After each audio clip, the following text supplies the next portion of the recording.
everyone. In this week's episode of Tocca Talks, I'm speaking to Anna Thorén, a Swedish musical theatre actress who's played leads in shows like Mamma Mia, Tanz de Vampire, Dracula, and many more. So welcome to the show. This is a bit weird to do in English because you're Swedish. But anyway, we're doing it in English for our audience and everyone watching. So welcome to the show, Anna Thorén. Thank you so much. I'm very honored to be here. Yay, I'm so excited to have you because we were actually at school together. Oh, yes. 100 years ago. A long time ago. You should probably have those, like Star Wars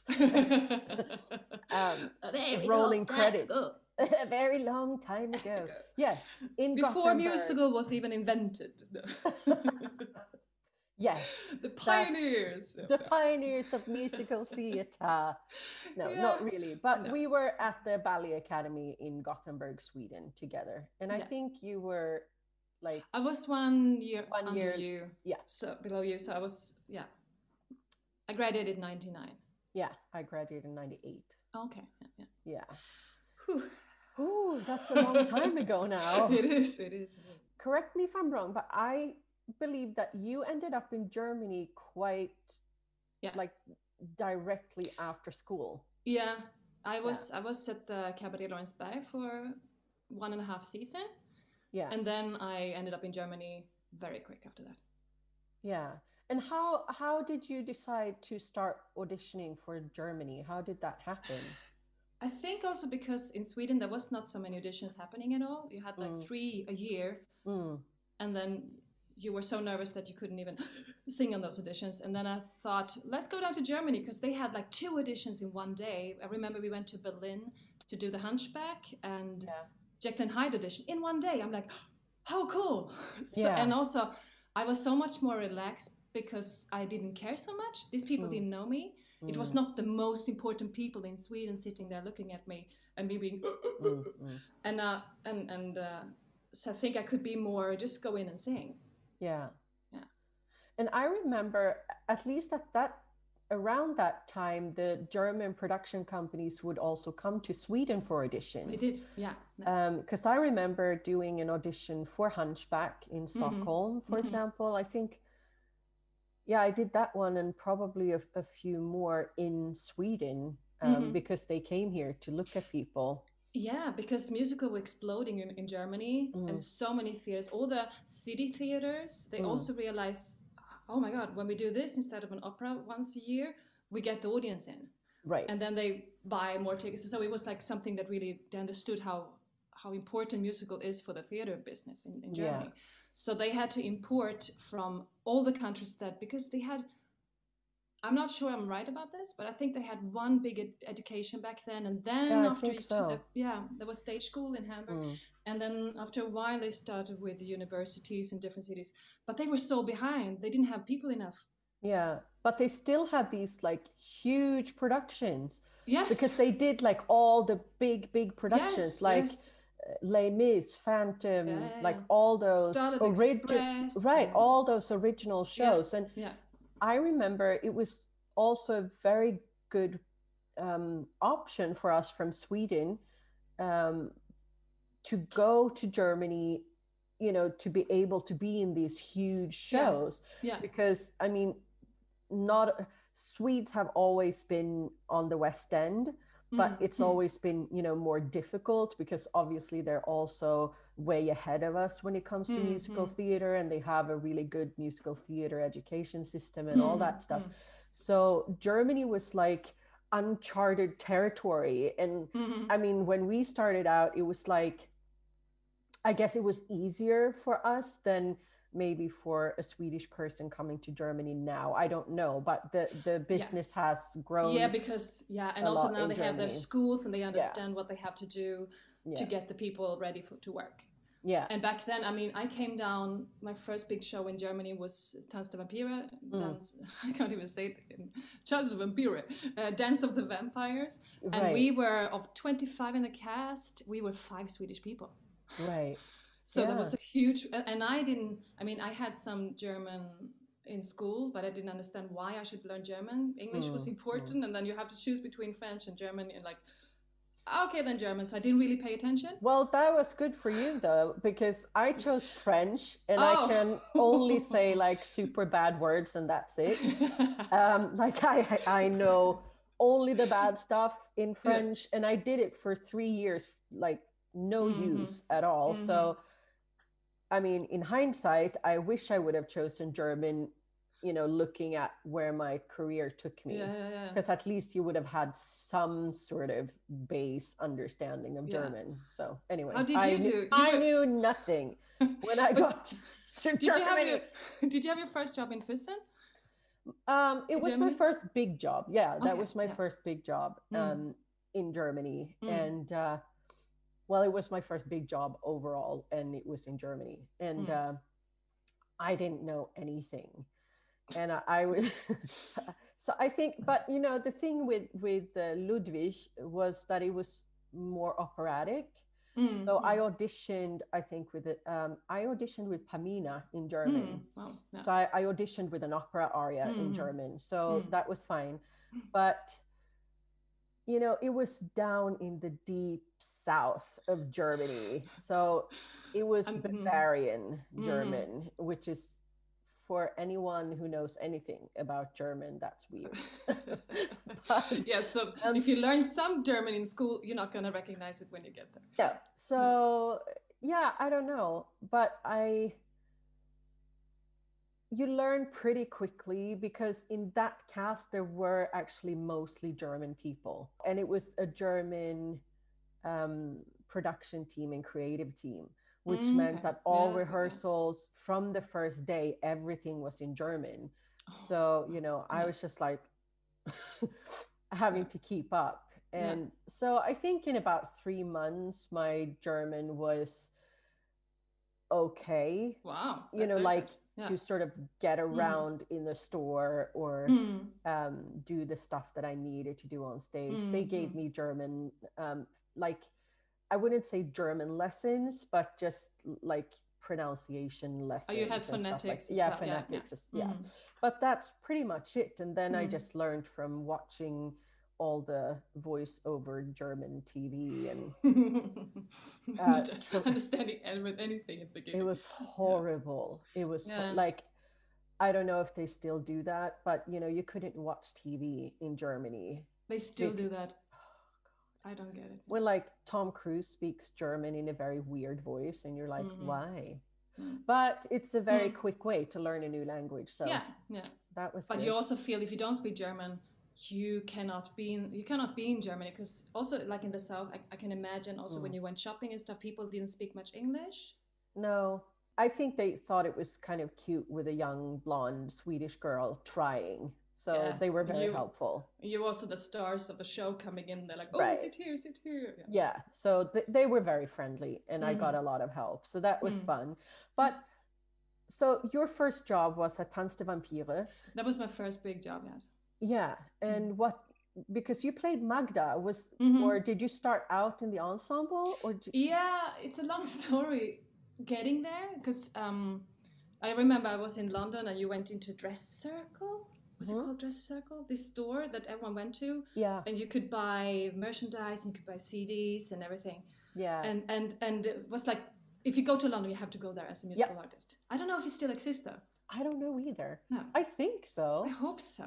But I mean, like the last time I was there, it was there. But that was like, I feel like that's probably like, I don't know. Pre-corona and... Oh, yeah. Way further back. It was, I don't know, like I was in London maybe 5-10 years ago. I've been a lot more to America in the last, say, 10 years. So yeah. Anyways, but I hope it's there, because it's a really cool store. Yes, and we went in, and I remember we went up to the counter and we said, what is the most crazy thing we could buy today? Like what is like the one that no one has, but it's great? And he's like, oh my God, there's this German CD. It's Jim Steinman music with direction from Roman Polanski in German. We're like, we take it. Perfect. And we went home and it was lying around and we put it in the thing. We're like, oh, this is like boom, boom. It's like hard rock with a huge orchestra, like old school rock, and we loved it. And there was one song that I really liked to sing along with. There was Tot zu sein ist komisch. Yeah. And then I was looking in the booklet and I was like, oh, look at this girl. She looks a bit like me. Yeah. Like my type. And she's tall and she has boobs. She's boobs and she's like, and so, and then there was audition for Tanz Vampira. First time we went to London to do audition for it because we were in London still. And I ended up in the dance call because I didn't know. And that was a bad idea because dance call is... Yeah, and for Tanz der Vampire, it's quite hard. Yes, it's really hard. Yeah. And I'm too tall because all the girls have to look the same for one number, so they're very small. And I was standing in the middle. I'm 178. Yeah. And trying to keep up. And they threw me out, of course. And then I went up like, I thought there was a singing. And they're like, oh, that was yesterday. They're already gone. Today's only dancing. Oh, okay. And then they came to Gothenburg. And that was this kind of feeling of, I have nothing to lose. Yeah. I'm just going to go there and see what happens.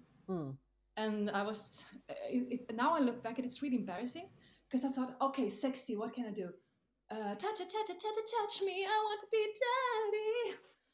So I went full on. I love it. I went full on. I came in and I said, hi, sorry, can I bring a chair? And they're like, yeah. And I sat on that chair and I was like, I would never have done that for a Swedish production because I would be too ashamed to do that. And I just saw them like, oh, this is interesting. And then I went up to the piano, can you sing? And I just did. And they're like, oh, can you come to Stuttgart in a couple of weeks and we're going to introduce you for Polanski and see if you couldn't get the part. And then I flew down there and I didn't get the first cast. But I'm really happy I didn't because that pressure would have been first time in my life doing 8 shows a week. Yeah. First time on that kind of stage with 2,000 people in the audience. Yeah. First time I was happy when I was a cover shaking like this, doing the part a couple of times. Like I think I did 20 shows or something in that half year. Yeah. And then when they transported the show to Hamburg, Polanski came again to see us and then he chose me to be the first cast for Hamburg. And then I was ready because I was like, okay, now I know what I'm doing and I know what I'm saying. Right. Yeah, because it's really scary to go into a show in a different language as well and try to pull that off. Like for Ludwig, it wasn't that bad because most of I did ensemble and alternate Sissy. So I think they really wanted me for Sissy, but I was really green and young. So what they did is that they put me in the ensemble and I had 4 shows a month as Sissy in the beginning, which was really good because I got to sort of ease into the whole thing. And then I got more and more shows. I was there for like 1.5 years. So, but she was mostly singing because again, it was a very classical show. It was almost like an opera. And so her numbers were like pure singing. I think I had like 5 spoken lines or something. Yeah, and it's the same with vampires. Also Magda, she's singing. She has some lines. So that was a good start. Yeah. Exactly. And because then I remember after Ludwig, I got cast as Christine in Phantom of the Opera in Denmark. So new language, which was harder because Danish is a hard language because it's quite close to Swedish, but not. So I kind of felt like German was easier. Yeah, true. And, because Danish, again, like it's kind of close to Swedish, but it's still very different. Yeah. And then to go in and carry a whole show in that language, that was scary. Oh, yeah. But, I did it, so but still alive. Did you speak Danish now? I think I could probably pick it up rather quickly if I went there. I like Danish a lot. The same with German. Like, and it's funny because we were sort of, at least when I was growing up, or we were growing up, German was considered like an ugly and bad language because the only time we saw German was in Nazi movies. Yeah, true. Still kind of, yeah. And in Sweden, we tend to not like Danish, and we make fun of it a lot because they speak kind of far back in their throat, and so it's like, oh, it's a really ugly language, but it's not. It's really pretty. Like once you start to understand it and what they're actually saying and how they're expressing themselves, it's a beautiful language, and it's the same thing with German. So I think it's just ignorance that you don't know better. So just try to learn languages, people. Yes, it's fun. Yes. And how is it to sing in Danish? Fine. It's fine. If it's so way back? Like when no. I listen to Danish speaking, I never heard actually singing, I realized. Oh, well, I'm not going to sing for you in Danish now. Come on. Okay, I'll Google that later, yes. Well, yeah, you can actually, there is, I think you can, if you Google my maiden name, Viktoria Krantz, then you will find, I think, a recording of the Phantom of the Opera duet in Danish on YouTube. So yeah, maybe if I remember, I can put that link in the description below in this video. Well, you can't see it because they weren't allowed to film it, because I think it's like someone recorded it, in their bag during a show, and then they've just put like the sound file and then some pictures to it, but you can find it on YouTube. Nice. I thought I knew Danish. I thought I could do that, so I went to an audition. It was horrible. They were doing No, what did they were doing cabaret in Fredericia. Yeah. So I went up there and I read, it's like, okay, so prepare a song in the style of the show. Yeah, I'll do all that jazz. Perfect. Came in, hello, hi, I'm Anna, blah, blah, blah. Okay. Sang the song, and then, Anna, cabaret? Yeah. Anna, cabaret? Yep. And then he switched to English. He's like, Anna, you don't understand the word of what I'm saying. I'm like, kind of? He's like, no, because I asked you, why aren't you singing a song from Cabaret? And I was like, oh, I thought he said in the letter. He's like, no, he didn't actually said a song from Cabaret. Oh, he's like, but how should we work together if you don't even understand the task? I'm like, oh no, that's so sad. I know. I felt like I'm rocking this audition, and no. They're like, oh no, oh, that's sad. So I gave up Denmark. Yep, I did. Oh God, yeah, terrible auditions. I've had several. It's yeah. Oh my I think God, you have and to it go was through so sad though, because like I did an audition for Elizabeth in Oberhausen, I think it was. Essen. In Essen, Essen, yeah. And I did.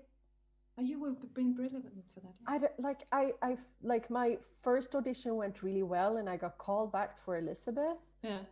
And they had sent me all this material, and I was like really excited to do it. And I'm not a belter, but I have a strong mix. So I was like, I'll mix it, because that kind of sounds like belting anyway. And and I think Maya Hackford was more lyrical, Elizabeth. Yeah, absolutely. So I was like, yeah, this could work. Yeah. And I went in there, and I felt like the song, what is it called? Her big song. Yes, exactly. Yeah. And I felt like, it went really well. And then they were like, yeah, but now we want you to try and belt it. And instead of just saying like, guys, no, I can't do that because I'm not a belter. You want to try and please people. And you're like, okay, I'll try. And, like, I just cracked like 4 or 5 times in a row, because they were like, try it again. And like, okay, try it again. And, I just like had to walk out. It felt like a walk of shame. I was like crying on the way out, like I was terrible. And, all the people sitting outside, they've heard it. And you're just like. And they're like, okay. Yeah. She's not getting it. And they were right, because I didn't. But yeah, anyway. Yeah, I think you learn that with time to just say like, nah, I just can't. I'm sorry, that's not my thing. Like, that's not my voice. That's not what I do. Anyways, so you learn, and now I just either like I won't go in at all, or I will be very clear that I can mix it, but I can't belt it. So if you don't like it mixed, then I'm not spending my time in your time coming in, because it's just like we're wasting time together. Yeah. But it's gonna be fun. Yeah. And also in the beginning of your career, you go to every audition and you try to be that. And yeah. So and after a while you realize I'm not going to get that job anyway, so I'm not going to go there. Yeah. So how do you feel, because you're quite tall for a musical theater woman. Yeah. Or woman in musical theater. Yeah. Do you feel like that has been a problem for you in your career, or has it been like a good thing? In terms the good thing is that not so many of us are that tall. So if they want a tall girl, we're not so many. And I've done a show at Scarlet Pimpernel with one of the guys playing next to me. He had high heels and I didn't. So he had like like a little thing under his shoes. But no, actually no. No. But because I'm also not that kind of girl that would play Glindas and small girly girls. I'm not that kind of woman. Don't really have that voice either, right? No. So for me, it fits with how I look, with how I sound and how I am. Yeah, I think so many people are frustrated of I didn't get this job. I was the best singer and I was the best actor and everything for it. But you're too tall, or you're too small, or you're too curvy, or too thin. And you can't do anything about that, and be true to yourself and be like, okay, so it's not about being the best one. It's so much more than that when you go to auditions. So. Yeah, and you also have to remember that it's a really big puzzle that they need to put together. Yeah. Everyone in the cast. Like maybe they have a name and that you're supposed to play, opposite of, and he's short. Or maybe like the only reason that I got cast as Christine in Denmark was my Phantom was like 196 tall. He was huge. So I looked kind of tiny next to him. So that was fine. But then we had a cover Phantom that was really small. So when he had to go on, it wasn't very often, but the few times that he had to go on, I had to play without shoes. Because otherwise Christine was bigger than the Phantom. So it's really about like the whole puzzle. And I think it's important to remember that. So anyway, so you did Tanz der Vampire. And then what happened? Because obviously you are still in Germany. Yeah, that was not the plan at all. No. No. I was just going down for half a year for Stuttgart to be covered, to do this amazing thing. Yeah. And then I was actually moved home. I think I moved home, and then to Gothenburg. I still had my apartment, so I went into the apartment. And then a month later, I was in Hamburg. Yeah. They called me like a couple of days after the last show and said, you'll be first cast in Hamburg. And then I signed up for 14 months in Hamburg. And then I moved home again to Gothenburg. I took everything with me and sold some things and moved back. And then they called again. And then I think 2005, I gave up. Like, okay, I'm not gonna move back. I think I bought the same IKEA table 4 times. Oh my God. Like, yes, like you buy it and you give it away to the next one's coming in. And then you're like, because I'm leaving the country, bye-bye. And then, oh, wait, you go to IKEA. I was like, I know exactly what I want. I need 2 days. And then the same thing again and the same thing again. And after a while, I realized it's really taking off. It's really rolling in Germany. And I don't see myself being in Gothenburg for now. Right. And that is, and then I found new home in Hamburg after a while. So 2009, I moved to really live in Hamburg and create a home. I realized I've been living on IKEA, cheapest furniture for so long. Nothing against IKEA, but you need to have like your own furniture. So I actually bought things from Sweden down, and I decided to stay here. Yeah. Yeah. So you've been in Germany since when?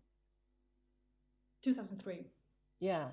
Yeah. So, I mean, it's 18 years. That's crazy. It's crazy. It's half my life. Almost. Yeah. What would you say to like other non-German people about like, is it still worth it for Swedish students or young Swedish people to go for auditions in Germany? Swedish people are still very talented, very well educated. Yeah. Very good prepared, and comes with a positive working attitude. Yeah. As long as I know the people down here. Yeah. I haven't been to Sweden for a long time, so maybe climate's changed, but that's how I knew it. We were like known for being very hard workers. Yeah. And I know, okay, if you take a Swedish person, she's gonna just go through every 8 shows a week, and so I think that is probably still a very big plus to go to Germany. I think you should learn some German though, because if they still have lots of foreigners, but mostly dancers. Right. Yeah. So we have lots of English. When I did Mamma Mia last year, we had lots of English dancers. And in the smaller parts as a cover, they could have a cover, and then they train them. And then they, like they did with me too, they had phonetics every week. And then after a couple of years, you know German. Yeah. So I would say learn German. Like if you have material to come with, go through it with a phonetical coach to really nail that audition. So that like, oh, she sounds German. Because if you come in and you do like, I just learned this with my school German, that's not going to happen, I think. Right. But if you're good, they also have coaches. They come in and they give you a phonetic coach, and they will work with you. Right. Yeah. So how is the situation is what it is right now all over the world. I'm trying to stay positive, and I'm trying to figure out like what's going to happen to like the whole industry, the whole business. I mean, as you said, it's been going on for almost a year now. And what they don't seem to understand is that it's like we're not a restaurant that can open tomorrow. If they say, okay, you can start now, it's going to take months before we are up and running, because you need like to get everyone back. You need to get rehearsals going. It's the whole process. You have to market the tickets and everything too. Right. So and the problem is such a process. Yeah. And I'm not sure that the people's going to run and buy tickets on the first day of, oh, we can go to the theater. They're going to be like, oh, wait a minute, what's happening? And because now so many things got canceled and they got used to that. Yeah. And so they're afraid of buying tickets because they don't know if they're going to get their money back, if it gets canceled again, or like, it's just all this insecurity. And I feel like it's eating at my brain and soul on a daily basis, because I'm like, you know, since I'm also producing now, it's like I don't want to start paying for advertisement for shows that I don't even like. I don't even know if I'm going to be able to play, because if we're not allowed to play, then I have to pay the ticket back to the ticket buyers. Because this is what happened last year. Like I got, I think, about 25% of what I spent on a show back in sort of as, like a, how do you say it? Bidrag, support, state support. I don't know what you call it, but it was like they were giving money to help producers and cultural workers and whatever. But I got about 25% of what I had spent on a production, which means 75% is flushed down the toilet. I won't ever be able to use that. And I don't have, enough money to do that again and then have to give everything. Like, it's not possible. So I don't know. And I know I'm not the only one, obviously. No, it's like, I'm also worried about the whole business, like how long it can last, because even if like everyone that employs us don't have to pay for us, they still have rents for the houses and rights for the shows and electricity and water, and some guys working there, it's still a cost. And if you have no income, you can do that for a while if you have a buffering, but then how long after a year, that is like, it's a long time. It's a long time, exactly. So I don't know, but if there are any people that are like, I don't know any people who are as resilient as the entertainers and the singers and the dancers and the dreamers and the because that's what we are, really. I get frustrated with people who are, I mean, they've kept their jobs and life is pretty much going on as usual. Their only problem might be that, I couldn't go on vacation this winter, and you're like, oh no, boo-hoo. But at the same time, I'm like, we are essential as much as any other job, because Yeah. we are the people we are the dreamers, the creators, the people that see possibility where a lot of other people don't. And if this keeps going for longer, I mean, I think people are already seeing or missing what we do. And yeah, small story about that, because my neighbors, they're huge Mamma Mia fans, and they watched the movie over and over again. And then at Christmas Eve, because we were of course here, and we me and my boyfriend only at home and cooking something, and he came up the day before and said, like, I want to surprise my wife and my kids with, could you sing 2 Mamma Mia songs in the stairway, like outside? And I was like, yeah. It's like, for me it was like, yeah, I can do that, no worries. And for them, it meant so much for them. Yeah. He was having like lots of lights in the hall. It was so beautiful. And then I was sitting there and I had a little backtrack and do a karaoke show. Oh, cool. and to see them, I don't think I touched them with my voice so much as I touched them with what happened. They had someone singing for them. They were like, oh my God. And they were, because they haven't been to theater, they haven't been to concert, anything since March. Right. And they were so thankful and they were so touched by the whole thing. And for me, it was like also feeling, wow, the audience, they really need us to come back too. Yeah. It's not only me wanting my job back. No. It's the audience. They are craving to go to the theater again. Yeah. Because that's part of life. Yeah, and I think for a lot of people who are not in our business, that's their way of escaping for a while. And I think it's so important that we are recognized for what we do, because I feel like in the beginning of this whole thing, I almost felt attacked, like, you're not essential, like, you should stay home, like, and you're like, yeah, maybe I don't mean anything, or my job is like completely unnecessary and the world doesn't need us. Like I was getting into that whole sort of mental downward spiral. But then you realize that, what, we are really important. Yes. Because for mental health reasons, we are important.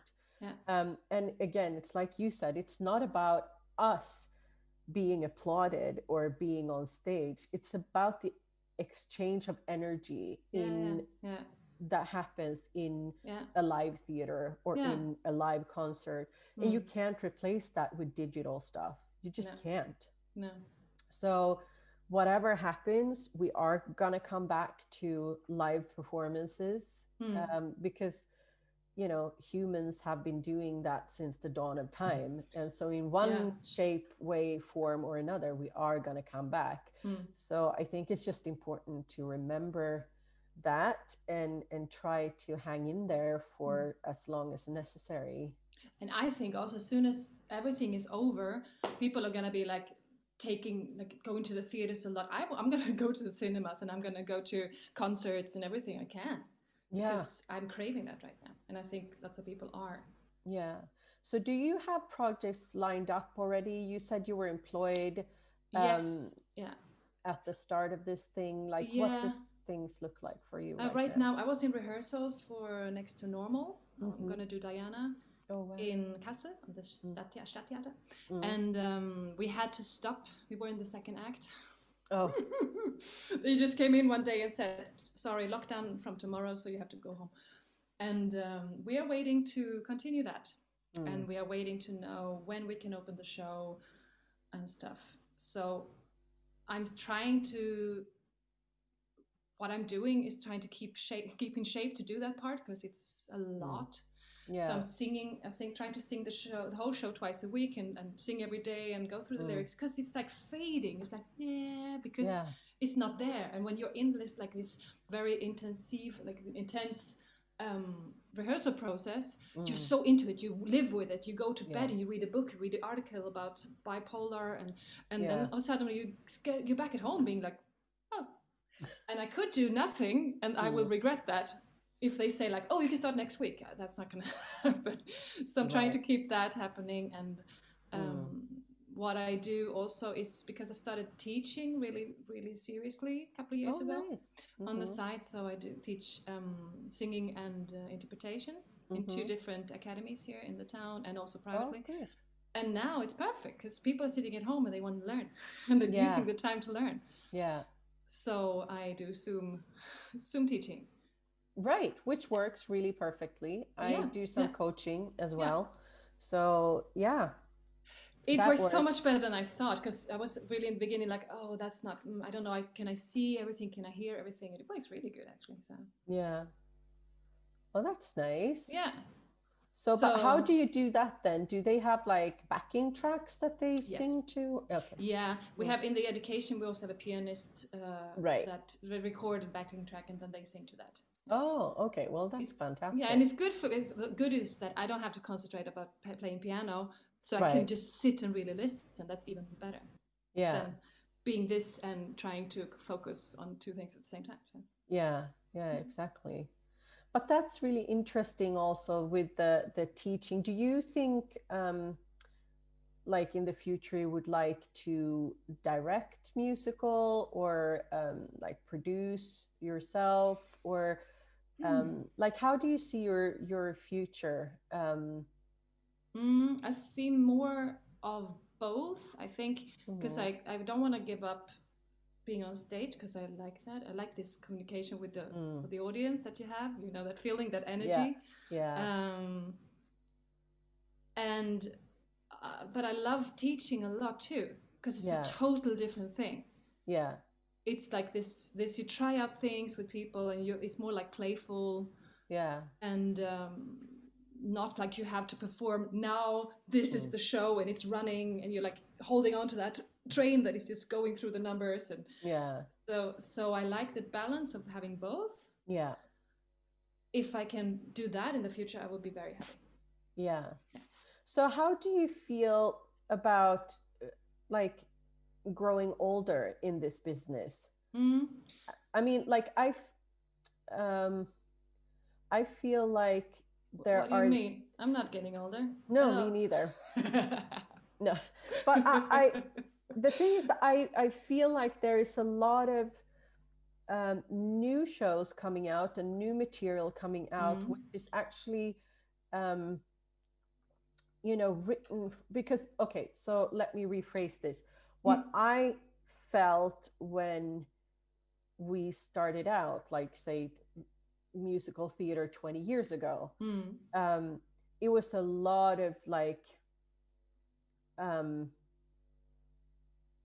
very typical types of women in music. Like it was either the ingenue that they fall in love with and she needs to be rescued, or there's like, if you're over a certain age, you play like your options are the witch or the funny one or the mom, or, you know, like, but I feel like musical, like more modern musical theater and new shows coming out are, you know, presenting more options in terms of female characters. They have more depth. They have more, like talking about Diana, for example, in Next to Normal, or Francesca in The Bridges of Madison County. These are, you know, grown-up women with like real life problems. They are not, you know, a stereotype witch or, you know, like, so I feel like the whole, like the shows are evolving, and especially like the female characters in the shows are evolving from being quite two-dimensional in a lot of the older shows to being more, having more depth. Absolutely. Do you agree with that? Absolutely. And I think also that's because also the society is traveling that way. The musical are also traveling that way, that you can be older and still be a beautiful, strong woman. You don't turn into this like it was before. Then you would be a Madame Thénardier or something. You should put on some weight because then you get those parts. And yeah, I'm really lucky. I'm in this perfect time for my age right now. And I also realized like I was in perfect time also for my age when I came to Germany, because then I was one of the younger ones. I don't want to be one of the younger ones right now. on the market, because there's so many of them now, especially in Germany. But and also like some people decides with time that, oh, this was nothing for them, and we get fewer and fewer people the older we get. Right. So for every audition, I know kind of who's going to be there. Oh, it's her and her and her. Okay, perfect. Just pick one of us. We're all good. Yeah. so right. Yeah. And if you're young, it's going to be 20, 40, 100 people for that part. Right. Yeah. Right. So I'm not that scared of it, of getting older, I must say. And also, as you say, there are amazing parts coming out for like Dear Evan Hansen, the mother's there, and I'm like, just get older, Anna, that I can get into that. Yeah, because now they're finally writing that kind of stuff. Yes. So, and I think, like, one of the shows that really took sort of the female perspective to another level, for that I remember at least, is Wicked. Because that's the first time I've seen a show that has two leading ladies that are super strong. And you did Wicked, right? I did, yeah. You did.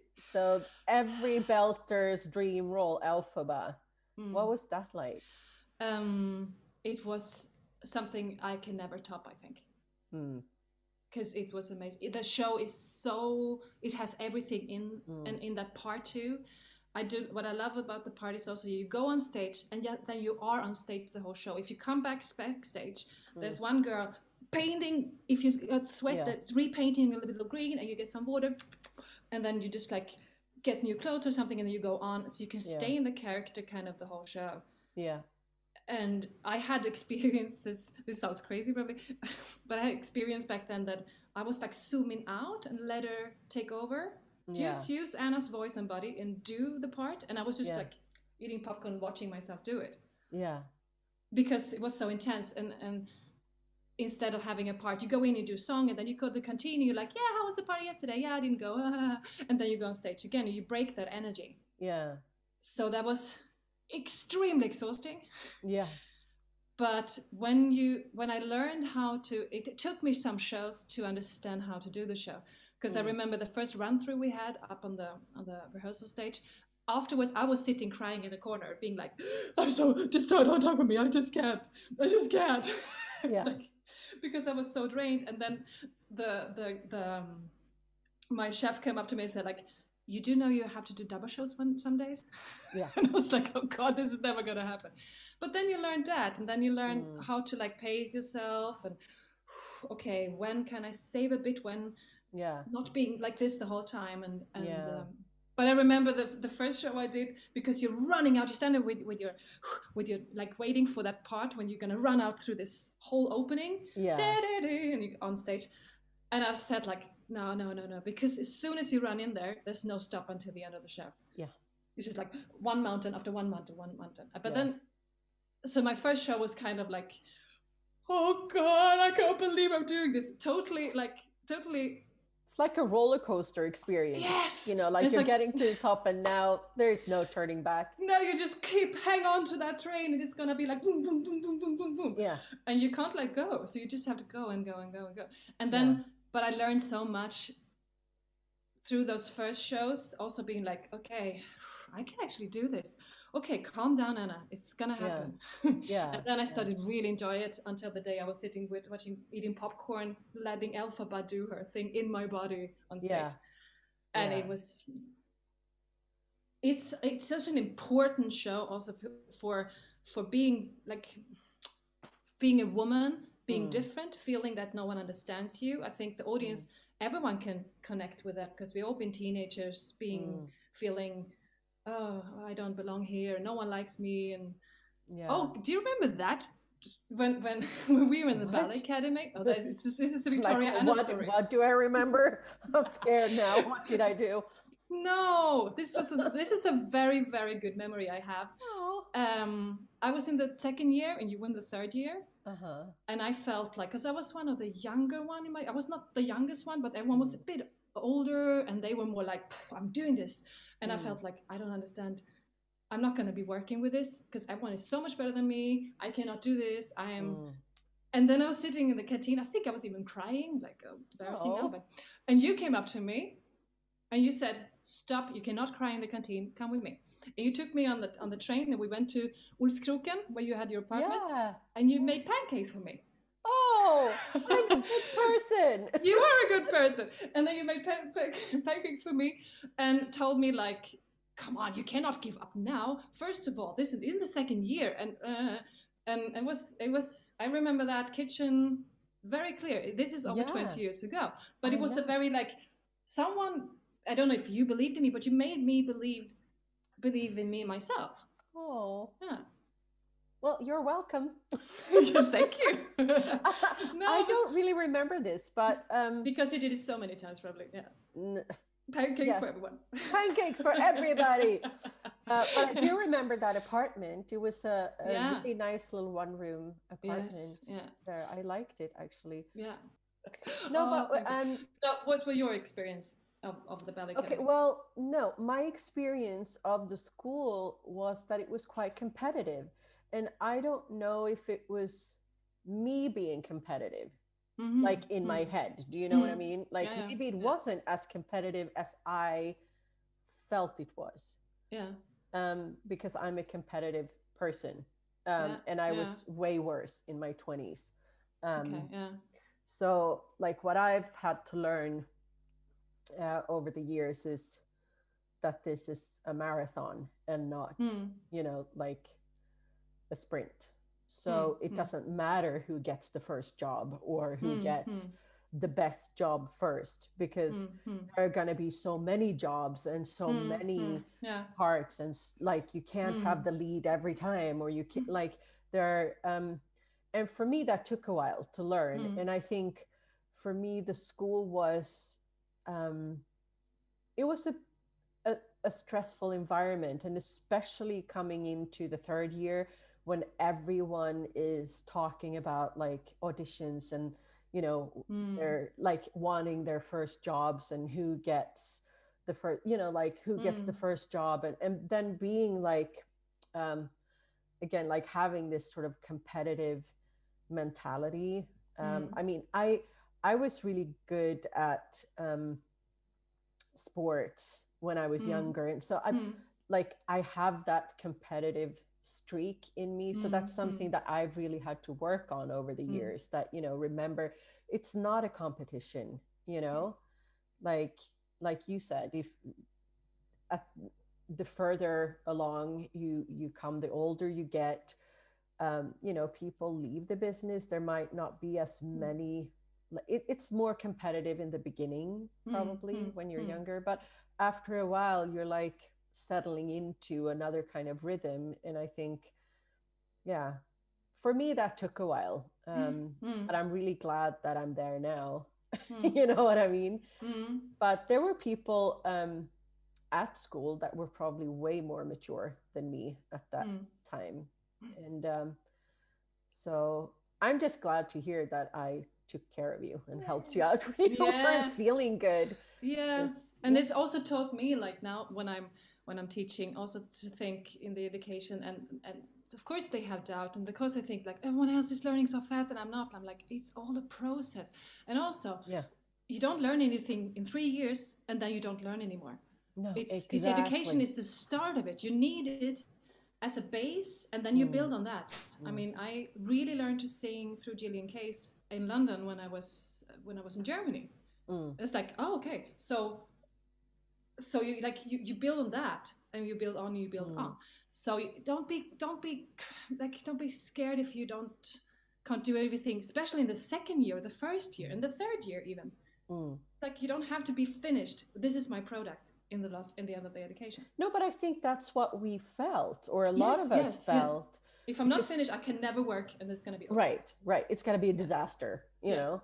Yeah. And I think that's also really true for life in general. That I talked about this the other day, but it's like it's a journey. You're going, like your whole life is a journey and an opportunity to learn new things and grow and become better. And I mean, you're going to make mistakes, whether it's in your job or in your personal life or whatever. But as long as you're willing to learn and grow, that's the whole point of living, as far as I'm concerned. Because, you know, the end station is death. You know what I mean? So until then, you can always do something fun and develop. Yeah. Exactly. Yeah. Until then, you are traveling. You are like, there is no like finish line. The finish line, you're dead. Yeah. You know what I mean? Like, you don't want to get there too fast. So enjoy the ride. Yeah. And I think that's really important to remember when it comes to your education and everything that happens after that as well. But like, I'm a super impatient person. So, you know, it took me a while to understand that whole thing. And I can see it in a lot of the younger people that I'm coaching now as well. They're in a hurry. But it's also like, for a couple of years, it was also been this, like, when I get interviewed, I get the question, if you need an education. Okay, because they see these casting shows and they see this like someone is coming from nothing and she's winning this and then she gets that, and they think that can happen, but that's just like one of so many. You do need an education, you do need to train yourself. And I think that's also like something that people need to know, that it's never an end of this learning. Like right now I am still getting coached for Diana. And I get like, and I have to train and I have to rehearse and I have to like work on it. It's not there for just like for nothing.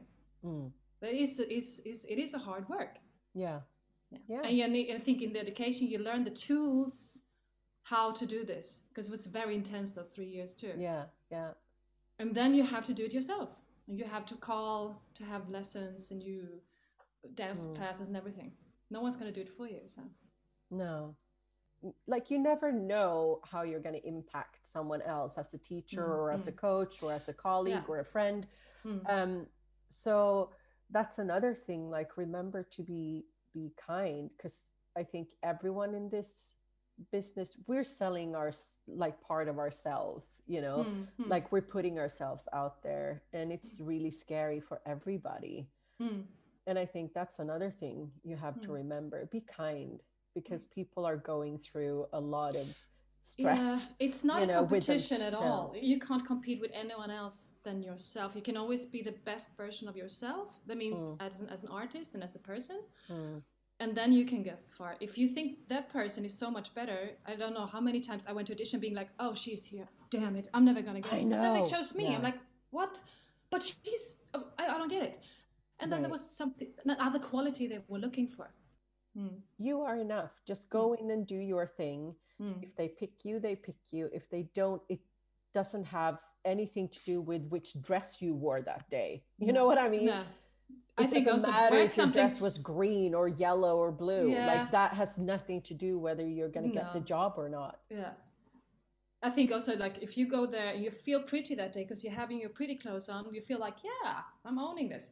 Then you're going to come in with another energy than, oh, these shoes are hurting so much, and this dress is actually, do I look fat in this? I don't know, but I think I should have a green dress because it's this show, blah blah. No, I think the best thing is just come as the best you, and then present the best of you, what you have that day, because 100% of today is not 100% of tomorrow or yesterday. You cannot do more than 100%, and don't be angry with yourself afterwards if you didn't get the part because you didn't do it right, because you couldn't have done more. If you're well prepared and you go there with the confidence, you warm up your voice and you comb your hair and then just do it. Yeah, but that's really true. Yeah. But I think one of the things that stresses people out, at least in Sweden, is what you mentioned early on in this interview, is that there aren't that many auditions per year. So it's so important. The few auditions that you do go to are so important, because you either get a job that year or you don't. And it's not like that in Germany, because there are more options with both private theater and Stadttheater. And I don't regret any part of my career. I think, you know, it's happened the way it should have happened. But if there's one thing I think maybe I should have stayed longer in Germany and given it, you know, like just because the business is so much more developed and bigger there. There's, but you know, you make your choices, and I'm glad you're there and get to do fun things. And yeah. Well, I'm keeping my fingers crossed that we're all up and running soon. That would be nice. And thank you so much for talking to us. Yes, that was very nice. Thank you. I know, and I'm so excited to talk to you. And yeah, I'll just come down to Germany when I can to see you. And I have so many people I want to come and see now, and I'm so excited to see shows again. So I just like, let's just get this COVID situation under control so we can start going to live theater and live shows again. Yes. Yeah. Well, thank you so much, Anna. Thank you. Bye. Bye.